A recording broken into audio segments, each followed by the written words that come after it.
Hey Sagittarius, welcome to February 2019. I hope you guys are doing well. So because this reading is coming in late, I'm going to offer you guys a little gift just for the three last signs. Send me an email with your zodiac sign and I'll give you a free intuitive word for your 2019. So kind of the energy of your 2019. So send me an email. My email address is BeyondYourSunSign@gmail.com. Okay, so interesting. Really quickly want to point out that when I was shuffling for you guys, the deception card popped out, but then was pushed back in. It was pushed back in with the pinky, and the pinky represents how you feel you fit in your family. It was the right hand, so that's a masculine energy. So somebody in your family who has masculine energy deceiving you and not allowing you to shine your true self, and it's making you feel like you don't belong within your family unit. Then we have these three cards that popped out face down. So it's something that you haven't necessarily faced yet. And that is the Fool card, which is all about risk taking, which is all about fortune favoring the brave, which is kind of like it's a sign from the universe, if that's what you're looking for. It's a sign from the universe to really open yourself up and take that leap of faith and don't allow nagging doubts,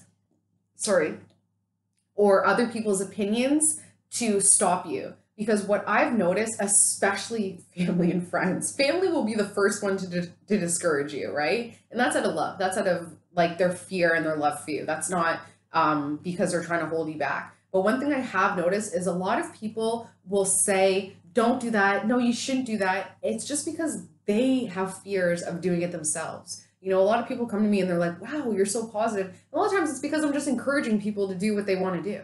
Because at the end of the day, people are going to do what they want to do. And I'd rather not be the one being like, no, you shouldn't do it. And then they do it and it's a success. And then here I am being like, I'd rather be like, do it and you're going to do great. And then if it fails, at least they knew that there was somebody supporting them, right? So if you find that people in your life are telling you to kind of slow down, Sag, no, don't do that. You want to look inward and be like, how many times have I said that to myself? How many times have I said that to other people? Hey friend, I know you're thinking about, moving to the UK. Should you? You sure you want to do that? You know what I mean? Where have you stopped people because of your own fears of expansion? Okay. Then we have the World card, which of course is one of the best cards in the deck. To have the Fool and the World together really represents that if you were to take that leap of faith, you'd be 100% protected. Everything is perfectly fine. Everything is absolutely lined up exactly where it needs to be for you to take this leap of faith. It's just waiting for you to take that risk, right? It's just waiting for you to kind of put your fears aside, put your self-doubt aside, and just go for it. We have the Page of Cups, which is a young water sign. So young emotional person, Scorpio, Cancer, Pisces, either sun, moon, rising. This person loves fishing or loves to eat fish, possibly sushi, or maybe, when I see fish, this was brought up to me yesterday, but fish could also be somebody who fishes for compliments, Sometimes it's as easy as that. Two other cards popped out, Sag, and that is the Page of Wands, which is all about a message or a sign, and then the Sun card. So we have three of, I would say, the best cards in the deck popped out for you guys. The Fool, the World, and the Sun. So taking a leap of faith because you have everything that you need and it will all work out in the end because you guys are naturally optimistic. You guys are natural optimists. Unlike the Capricorn energy, which is kind of like a natural pessimist, right? Because it's ruled by that Saturn energy, which is so intense and deep. But then you have the Sagittarian energy, which is ruled by Jupiter, which is the planet of expansion. It's kind of like a good luck planet. Wherever it is in your chart is where you have the most luck. You can send me an email to find out where your Jupiter is, of course. I just need your birthday, your exact birth time, and your location. But yeah, this year, this month, February 2019, Sag, is a time to take that leap of faith. Okay, let's see. Okay. Let's get started. Yeah, you guys look at all these amazing cards. 9 of Cups, symbolizing emotional wealth and happiness, and all your ducks in a row and everything taken care of. Excellent, Sag. Excellent. Okay. This reading is about your soulmate. How different and weird, right? No, you guys, what's going on with your guys' soulmates? You guys need to comment below because I feel like Every month the soulmate card is popping up.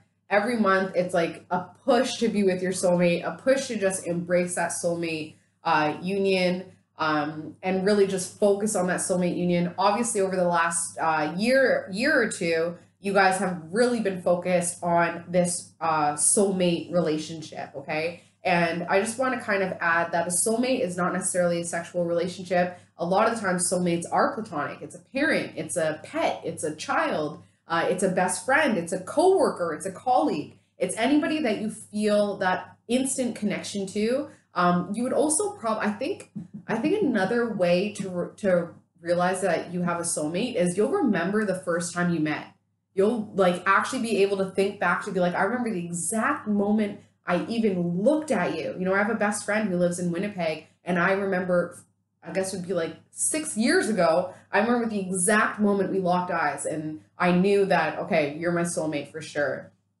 Same with my husband. I remember the exact moment we locked eyes. So think back to that moment, pull yourself back into those feelings, and really live from that place, you know? Like, for instance, after I met my husband, that our eyes locked, I remember walking away and the world was like spinning. And I remember just like running down the stairs to my friend being like, he's so hot. And like the world was like spinning around me. It was like a dream. It was surreal. So go from there. Go back to that moment when you met your soulmate, that feeling, that intense rush of energy that just kind of, you know, came surging through you, and the world just sort of seemed like, what's going on?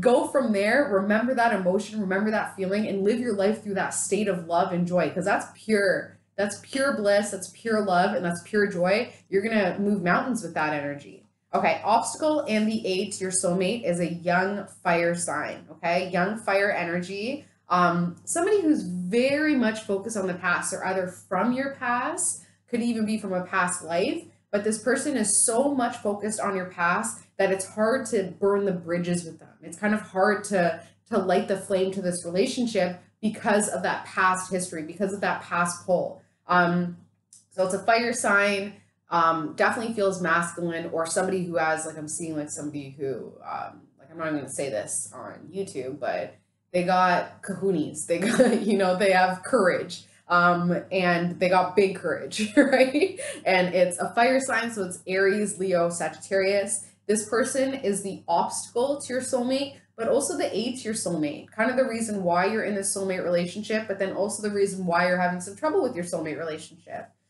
Subconsciously, Sag, you guys are really focused on the power, time, energy that you've invested, and you've now gone kind of inward, being like, well, I've put all this time and effort and energy into the situation. So what am I doing now? You know, am I going to watch it grow? I'm getting confused as to how much this is giving me stability and grounding energy. I'm getting confused as to whether I should, you know, stay where I'm at, where I should fight for it, or if I should walk away. When you're really kind of weeding out some of the emotions that are no longer serving you anymore. So for instance, if when it comes to this relationship with the Knight of Wands, you know, one of the emotions was that in the past, you really thought that they were funny, you know, you had that emotion of laughter and love through their comedy. And now, you know, fast forward a couple years later, you find their humor very annoying, you know, so you keep getting pulled back to that old energy, and realizing, but, you know, back in the day they were this, and, you know, I put all this energy into them and I put all this into it. So I kind of want to just stay and see how it goes. But subconsciously, you're also realizing, like, the past is the past. We only have the present moment. And we really just have to stay focused on moving forward and releasing old energy. You're thinking about creating something. You're thinking about nurturing something as well. So this soulmate relationship, depending on where you're at in your love life and in your life period, it could be that you're thinking that you want to start a family. You want a baby, you want a child, or start a business, or something that you need to give birth to. Maybe it's even just giving birth to an idea, giving birth to a trip, you know, giving birth to you being in another country, being in another city, giving birth to a new home, you know, or renovating a new area of your home. Whatever it is, when it comes to your soulmate relationship, You want to birth something. You want to create something with this soulmate, and you're just thinking about your investments so far and how that played out in the past, especially when it comes to a water sign, Cancer, Scorpio, Pisces. In the past, you invested in the fire sign and the water sign, and where did that lead you? And now, because of that energy and because of that past experience, you have doubts about creating and birthing something new just because of what happened in the past. But at the end of the day, what my grandmother, who's a Scorpio, always told me was you do everything that you're meant to do. You know, for instance, like I was like, well, I was in school for, you know, this, but how can I translate that into this? Every single decision that you made in the past led you to where you are here for a reason, and it's all perfectly designed. Perfect. Absolutely flawless. Okay. Trust the universe. Don't look back with, you know, sad eyes being like, well, because that happened in the past, I'm afraid to birth something new in the future. And with that soulmate energy, that fear and that fear of change, just go for it. Okay. So this is how people are seeing you right now, Sag. Kind of head in the stars, head in the clouds, really thinking about these new, fun, creative ideas. You want to put some weight behind it as well. You want to actually do the work, like especially if it's with your hands, you want to actually do the work when it comes to all these ideas that you have. You know, I was just looking on Facebook at this meme, and it had two statues, and one statue was sitting there like this, and underneath it said thinker. And then on the other statue, it said doer, and the statue is gone. You know, so you have so many people that will just, I have this amazing idea, but then doesn't do anything. They just sit on it, right? You have all these amazing ideas now, Sag, and you actually want to put the energy behind it to birth it, to do something with it, which is excellent, which is what's needed. Family and friends, new beginning going on there. So possibly what it could be, Sag, is that this new thing that you want to birth, you want to do with your family and friends, or in conjunction or collaboration with your family and friends, or you know that starting this new thing, birthing this thing will affect your family and friends. Use their help. Use their help for sure, because it's going to be a positive, very, very optimistic thing. You're going to be surprised with how much they support you on this as well. You're going to be surprised with how they're like, actually, Sag, yeah, birth it, you know, create it. They're going to really be like, wow. And it's going to feel like it came out of absolutely nowhere. It's going to be like, but wait, aren't you against me? Aren't you gonna put me down? You're going to be actually surprised that they're like, no, actually, I really think that this could build you up. It may take a little bit for them to kind of sift through their own fears and preconceived notions and thoughts and feelings, but eventually they will be like, you know what, Sag, go for it. Okay, hope and fear, my favorite card, is emotional confusion. Okay, so you hope to be confused emotionally, but then of course you fear it. So when it comes to your soulmate relationship and you wanting to birth something, to hope for emotional confusion is interesting, and that's something that you should probably investigate further as to why you would feel like you would need to be emotionally confused in order to feel like you can birth something. It's almost like you need this sense of what's going on, and maybe that's because, you know, what I just said, when you first met your soulmate, it was that what's going on energy, especially emotionally, where you're like, wait, I'm feeling this some type of way, like what's going on, what's happening? I don't usually feel like this, you know, I'm an explorer, I'm a lone wolf, I'm expansive. For me to feel pinned down by someone, what's going on? So you have that hope for that emotional confusion because it's so much directly related to your soulmate union, but you fear it as well because, of course, to have that confusion once again, like nobody wants that. You know, it's fun at first, but nobody wants that. You know, when you think about, especially the new relationships, the butterflies in your stomach, for me personally, I rushed. I was like, I wish we were just together for a year already, just to be comfortable and just for everybody to take us seriously. But then when you get to that year, you miss that honeymoon phase. You miss those butterflies. You miss that fear of losing the person. You miss the emotional confusion, and then wait till you get married and it's like, oh, I got no worries now. Like, it's a very liberating, but then also restricting experience, right? Okay, so the outcome, Sag, for your February 2019 is you're going to keep thinking that you want to birth something, you want to create something that you can nurture. And of course, because you're thinking about it, because you're feeling about, you know, subconsciously running from a place of your investments and how much you've invested so far, because you're thinking about it, of course, it will come into play. And that brings the Star card, which is all just another really positive card in the deck. The Star card, which is all about you finding your shine, stepping into your strengths, stepping into your spotlight. And then that will allow you to make some sort of sacrifice to let go of something that is no longer serving you, and therefore take that leap of faith, especially when it comes to your relationship with your soulmate. So what's going on, Sages? Let me know in the comments. Are you guys thinking about starting a family? Are you thinking about getting pregnant? Thinking about starting a business with your soulmate? What are you trying to birth with your soulmate? And then what do you have to let go of? What do you have to release in order to do that? And what are you okay with letting go of? You know, maybe as a Sag, you're just okay with letting go of the idea that, you know, you're not gonna be able to travel as much if you have a baby, you know? Sometimes it's as simple as that. As mentioned before, like I said, please send me an email with your zodiac sign and I will give you your free intuitive word for 2019.